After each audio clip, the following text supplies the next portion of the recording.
Assalamualaikum warahmatullahi wabarakatuh.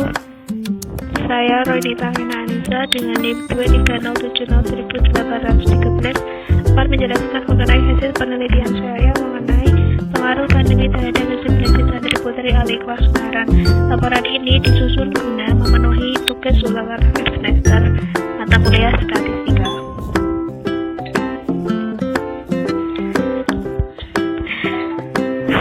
Berikut ini hasil penelitian saya.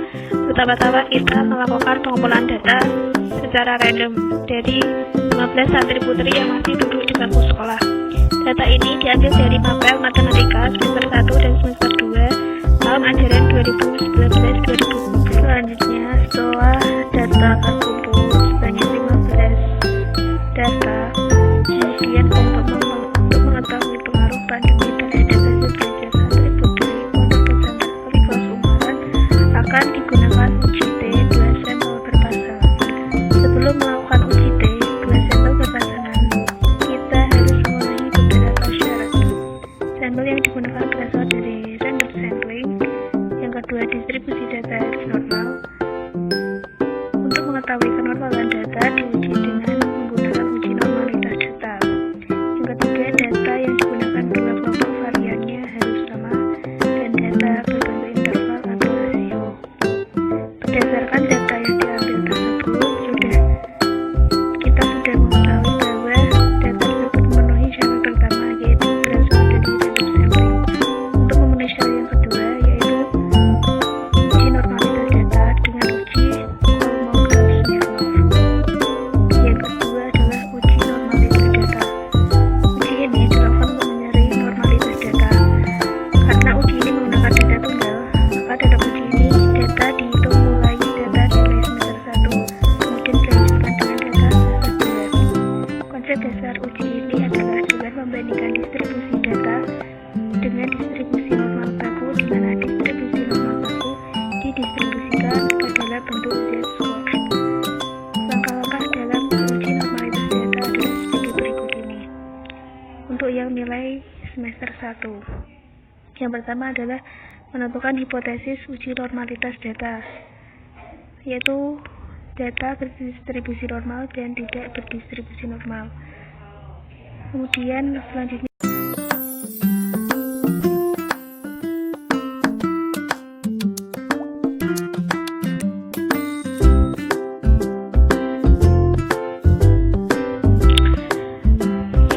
adalah menghitung mean dan standar deviasi data dengan menggunakan tabel bentuk.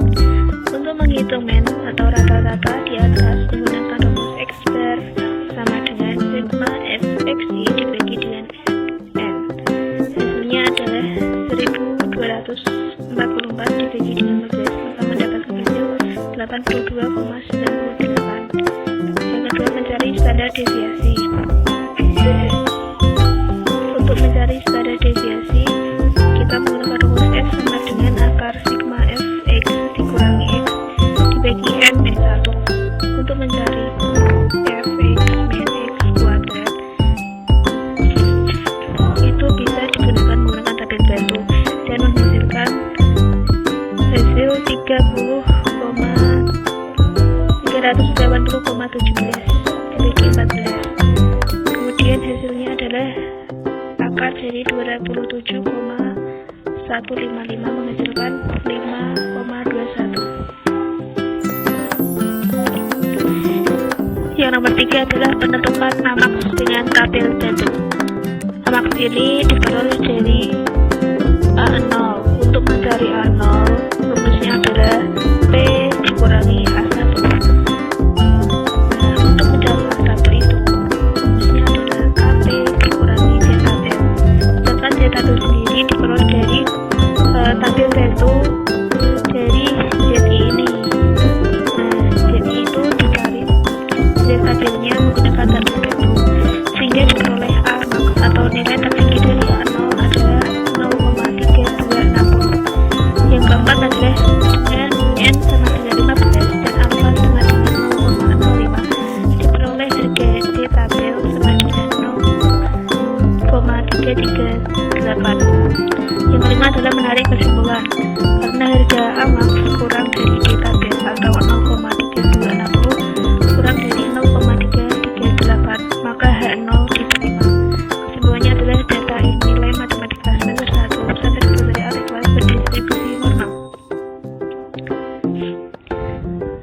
2. Nilai semester 2.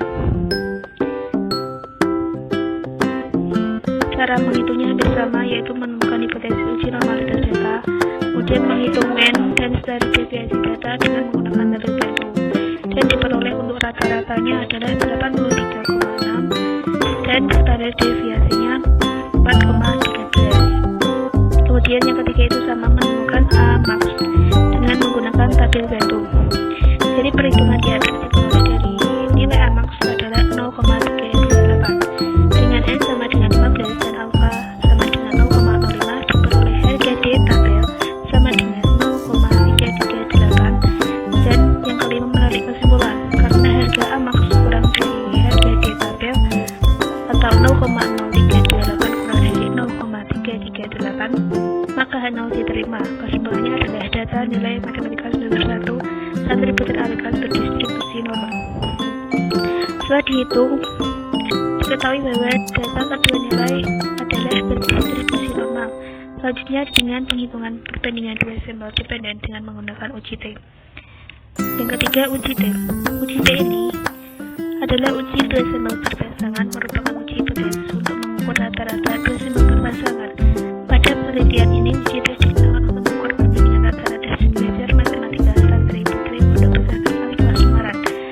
Perhitungannya adalah sebagai berikut. Yang pertama, menentukan hipotesis kerja. Di sini H0 dianggap bahwa tidak ada perbedaan rata-rata belajar sebelum dan sesudah pandemi, dan H1 adalah perbedaan rata-rata belajar sebelum dan sesudah pandemi. Kemudian adalah mencari harga D, Y bar, Y1 bar, Y2 bar, sigma D bar, dan sigma D kuadrat dengan menggunakan tabel Venn sebagai berikut. Y1 ini adalah data semester 1 dan Y2 nya itu data semester 2. Kemudian untuk mencari D adalah dengan Y1 dikurangi Y2. Setelah dihitung dan dicari rata-ratanya, maka dihitung balik, yaitu D dikurangi hasil rata-ratanya ini, yaitu min 0,6. Hasilnya adalah seperti ini yang tertera di layar. Kemudian mencari D min D bar kuadrat, dan hasilnya adalah seperti yang tertera di sini. Kemudian dihasilkan bahwa sigma dari Y1 adalah 1244, sigma Y2 1254, dan sigma D adalah minus 0,6, dan sigma D min D bar min 1, serta sigma D min D bar kuadrat adalah 291,4. Dan rata-ratanya Y1 bar adalah 82,98 dan Y2 83,6. Yang ketiga adalah mencari harga D dengan rumus T sama dengan Y1 bar dikurangi Y2 bar dibagi akar dari sigma D kuadrat dibagi N 3 min 1 sama dengan 82,98 dikurangi 83,6 dibagi akar dari 291,4 dibagi 15 dikali 15 menghasilkan minus 0,62 dibagi akar 2 dengan 1,4 dibagi 210 menghasilkan minus 0,62 dibagi akar dari 1,387 menghasilkan minus 0,62 dibagi 1,11177 sama dengan minus 0,5267. Yang keempat adalah mencari DK dengan rumus DK sama dengan N min 1, atau bisa didapat 15 kurangi 1 sama dengan 4, sehingga diperoleh D tabel menggunakan tabel Venn. Uji D adalah 0,05 dari 14 sama dengan 1,761. Kesimpulan dari penelitian di atas, karena T itu kurang dari T tabel, maka atau 0,5267 kurang dari 1,761